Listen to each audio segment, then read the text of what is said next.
All right, Chapter 1, Different Types of Hacker. There are 10 types of people: those who understand binary and those who don't. So 10 is 2 in binary. In binary, we only have ones and zeros, and 10 would be 2. So there are only 2 types of people: those who understand binary and those who don't.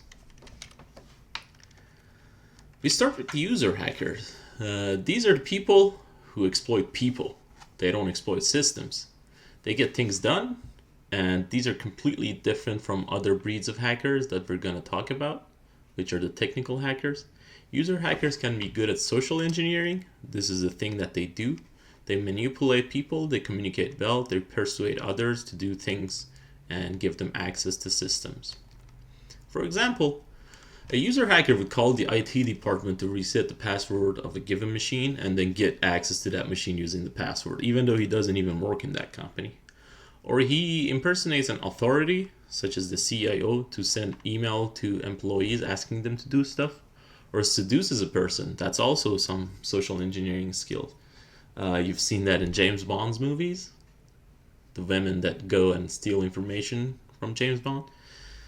So these are all sources of user hacking. This is not the focus of this course, so we're just going to mention it. They're technically not considered computer hackers. They're semi-technical. They know a little bit about technicality, but they're not really good at understanding systems. Big hacking teams usually have a few of these in them, and most of the damage are caused by these people, ironically, to companies. So a lot of companies around the world are now having education to make people less vulnerable against this. So you see in the photo a few examples of social hacking. What's your email password? Facebook password, Twitter password? It's mom. Okay, the first group of real hackers that we know are called script junkies or script kiddies. These hackers subscribe to forums and channels. They follow the big name hackers. They're really interested in knowing hacking, but they don't have much technical capacity. So they find all the hacking tools that they can and run it on everyone. And they eventually hack a few targets, and then they call themselves hacker. They do not have advanced knowledge.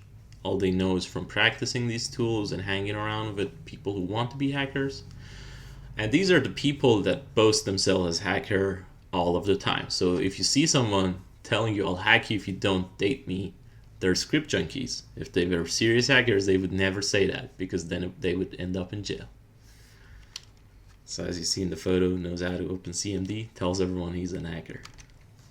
So examples would be a tool that, given an IP address, floods the connection, denial of service attack. So if you play online gaming, they just find your IP and run this tool and disconnect you from the internet, and then they call hacking. Some better ones test advanced vulnerability detection software, such as Metasploit, Nessus, and other tools on websites and find vulnerabilities.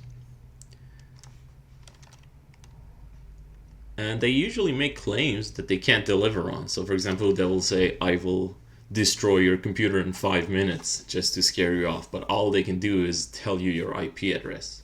They love rats, which are remote access trojans. These are software that, if installed on your computer, enables a remote person to take control of your computer, such as eject your CD drive, restart your computer, read your messages, and things like that. Script junkies can do real damage, particularly to servers, because they pick the target that they can hack. So they scan 1,000 different servers, and one of them that's vulnerable to these automated tools gets hacked by them. So they might claim credit for hacking certain websites, but it's not like they were able to do that. They just found something that they had the tool for. And there's a lot of them out there. Who doesn't love to be a hacker? There's a lot of script junkies out there. These people either give up after a while or end up in prison. Some of them become better hackers, but at this point they usually don't grow out of the script junkie position. The other group of hacker is known as white hat. White hats are software engineers that became hackers. They don't really do real world hacking. They don't really hack software. They don't cause real damage. They know security very well. They have education in security. They have practice in security. They've practiced hacking on controlled environment and controlled systems, not in the wild a lot. And they're in high demand. So the demand for white hat hackers is 600% the supply in the United States. They can probably hack simple targets because they have a lot of knowledge, but they don't have much experience with hacking real systems. What they do is mostly defense systems. So different companies hire white hats to defend their systems. These are usually nice and ethical people. I know many dozens of white hat hackers, and these are real good people. For example, security engineers in Google, Facebook, Microsoft, etc. Although each of these companies have one or two black hat hackers because these are big companies and they can afford that, but the majority of companies just have white hat hackers. The incident response teams, which are known as cyber emergency response teams, CERTs, in each country, there are multiple sections that have teams that are ready to respond to cyber threats. Network administrators, black hats that have become old. They haven't done any real hacking in like 10 years. These guys are also white hats. So these are examples of the white hat hackers. Now we get to the black hat hackers, which are the actual thing you know as hackers and see in the movies as hackers. There aren't many of them around, and even less of that is publicly known. So I probably know 50 black hat hackers, but probably less than 5 of them have public profiles. They all work for either a military, they work for some government, they work for some big company, and they just prefer to be hidden because that's the lifestyle they've chosen.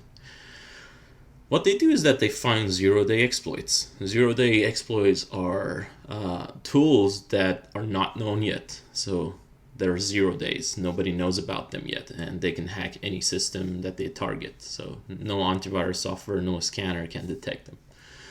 These black hat guys either sell them in the black market or get bounties for them, because a lot of companies now provide bounties if you just report the 0 day instead of using it to hack the company. They pay you like $20,000 instead of selling it on the black market for $50,000 and then risking jail time. The black hats develop a lot of exploits, which are the tools that are used to hack systems, and each one of them or each group of them has their own private arsenals. So each one of them has tools of the trade that no one else knows about. For example, hackers that steal money are black hats. The ransomware developers that are very prevalent today are black hats. Government hackers are usually black hats in each government. Software crackers, yes, it counts as a hacker. There's a lot of Russian software crackers that I know, and it's been becoming more common all around the world. Some of the real hacks and worms on Facebook or Gmail that you see, you probably don't see much of them. Most of what you see is social engineering, but some of them are by black hats.